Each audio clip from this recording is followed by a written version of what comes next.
Friends, बहुत बहुत स्वागत है आपका अपने चैनल यूजीसी नेट स्टडी दर्पण में। तो बता दूं कि बहुत से मित्रों के कमेंट थे, आज उस कमेंट पर वीडियो बना रही हूं। वीडियो को ध्यान से देखना है, वीडियो बहुत बड़ी नहीं बनाऊंगी ताकि आप वीडियो को कंप्लीट देख पाएँ और मेरे वीडियो बनाने का जो पर्पज है वो आपके समझ में आ जाए।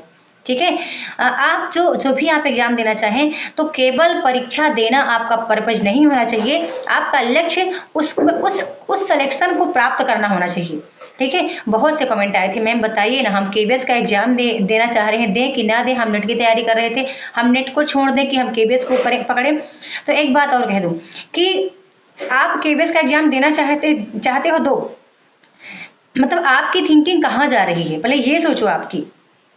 आपको नेट करके असिस्टेंट प्रोफेसर बनना था या फिर केबीएस का टीचर बनने की परफेक्ट आप में वो क्वालिटी है ना, क्योंकि आप केंद्रीय विद्यालय के लिए तैयारी करते हैं तो जरूरी नहीं कि आप हिंदी के टीचर हैं या हिंदी के अभ्यर्थी हैं आप, तो आपको इंग्लिश नहीं आना चाहिए। कोशिश करना कि फर्राटेदार इंग्लिश भी आनी चाहिए, जैसा आप फर्राटेदार हिंदी बोल पाते हैं। ठीक है, क्योंकि केवल परीक्षा ही आपका मोटिव नहीं होना चाहिए कि हम केबीएस उत्तीर्ण हो गए हैं। जब आपके डॉक्यूमेंट का भले वहाँ पे इंटरव्यू ना हो, भले मेंशन है, जब आपका डॉक्यूमेंट वेरिफिकेशन होगा तो कहीं ना कहीं आपकी जो अभिक्षमता है उसका भी परीक्षण होगा, और ऑलरेडी उसमें मेंशन है कि आपको हिंदी और इंग्लिश दोनों का ज्ञान होना चाहिए। ठीक है, यदि परफेक्ट हैं आपको लग रहा है कि नहीं आप इसके लिए अच्छे से तैयार हैं, तो आप बिल्कुल तैयारी करें, कोई इसमें रोक टोक नहीं है।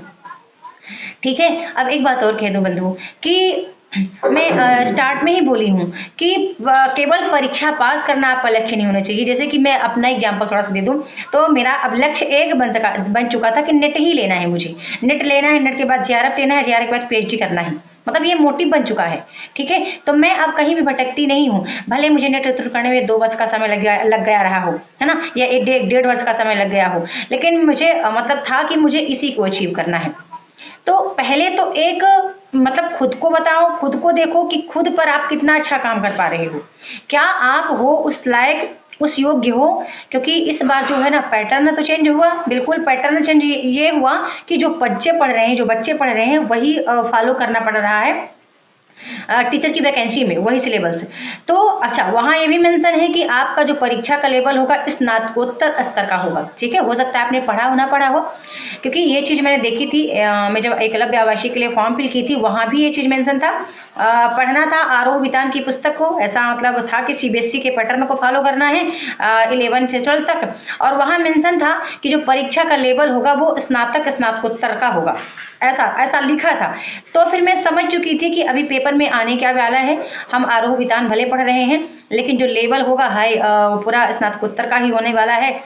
तो वो चीज़ें आप पहले पकड़ो, पहले देखो, तब आप उस पर टाइम लगाओ। ऐसा नहीं कि आपने 3 महीने 6 महीने उस पर टाइम दिया, बाद में पता चला कि बाद में ये खुल कर आया कि आप ना इधर के रहे ना उधर के रहे। अभी आज डिसाइड करो कि अगले 6 महीने आपको किसको अचीव करना है, किसे चाहना है, किसे प्राप्त करना है, जो आपका भविष्य बदले, है ना। किसी गैर से मत पूछो, किसी और से मत पूछो ना, तो उसको आपका टाइम पता है कि आप कितने बजे उठते हो, कब जागते हो, कब खाते हो, कब सोते हो, कितना काम है घर में, कुछ नहीं पता है। अपनी लाइफ अपने को पता होती है, हम कितना टाइम दे पा रहे हैं और हम किस काबिल हैं। क्या आप नेट के काबिल हैं? क्या नेट को अचीव करने की मतलब वो क्षमता आप में है? यदि वो क्षमता है तो आप कीजिए। केबीएस की क्षमता यदि आप में है कि वो मतलब केंद्रीय विद्यालय शिक्षक बनने का मात्र ये नहीं कि आप हिंदी के ज्ञाता हैं, हिंदी के विद्वान हैं, इतना ही नहीं है, वहाँ पर आपको ये भी लिखा है 2 लैंग्वेज आपको आनी चाहिए। ठीक है, और दोनों लैंग्वेज आपको परफेक्ट आनी चाहिए। भले आप हिंदी के टीचर हैं, आपको इंग्लिश का अच्छा खासा ज्ञान होना चाहिए केबीएस एनबीएस की वैकेंसी टीचर के लिए। ठीक है, तो ये आप बिल्कुल गांठ बांध के रख लें, है ना। ऐसा बोलते हैं ना कि हिंदी इंग्लिश अलाउ नहीं होता हिंदी के टीचर के लिए, तो ये आपकी गलत सोच है। ठीक है, भले अलाउ नहीं होता, लेकिन जहाँ भाषा का ज्ञान है तो दोनों भाषाएं आपको अच्छे से आनी चाहिए।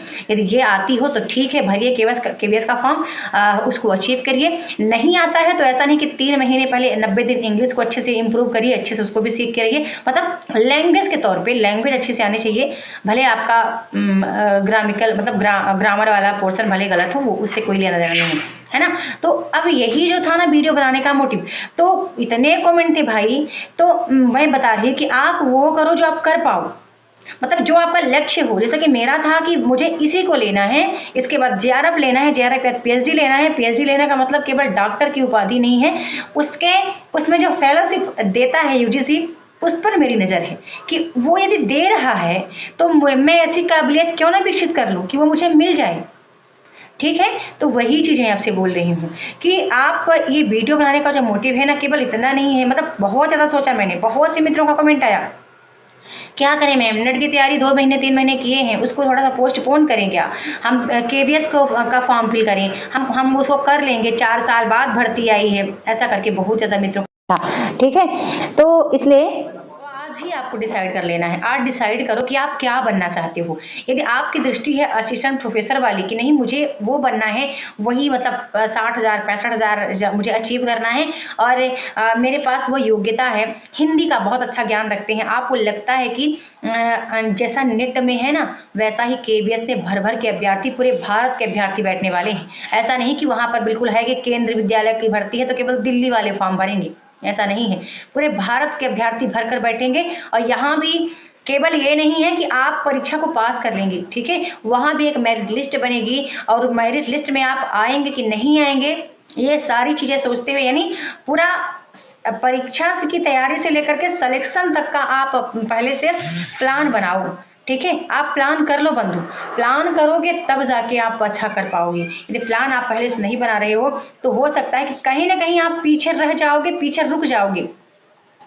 ठीक है, ये बात मैं खुद का एक्सपीरियंस ही नहीं बोल रही हूँ, मैं बहुत लोगों का पूछने के बाद बोलती हूँ कि वो अचीव किए, वो एक ही एग्जाम के लिए वो 2 साल क्यों दिए, ठीक है, दूसरा क्यों नहीं करना चाह रहे थे। तो वही मतलब जो मेरी स्थिति बनती है ना वही मैं पकड़ कर देखती हूँ और यहाँ पर हम सक्सेस हो भी जाते हैं और हुए भी हैं, ऐसा नहीं कि नहीं हुए। मेरा पर्पज यहाँ पे मतलब एक तो आप सोचो कि एक आउटसाइड जॉब भी मैंने पकड़ा, घर का काम भी मैंने पकड़ा, मैं उसको नेट को भी अचीव करती गई, एक दृष्टि है जेआरएफ पे, जेआरएफ के बाद पीएचडी पर, मतलब ये प्लानिंग ना कंप्लीट तैयार है पहले से। आपको मेरी बात पसंद आई होगी, ठीक है, मैं जो मैं बोलना चाह रही हूँ वो आपको समझ में आ गया होगा।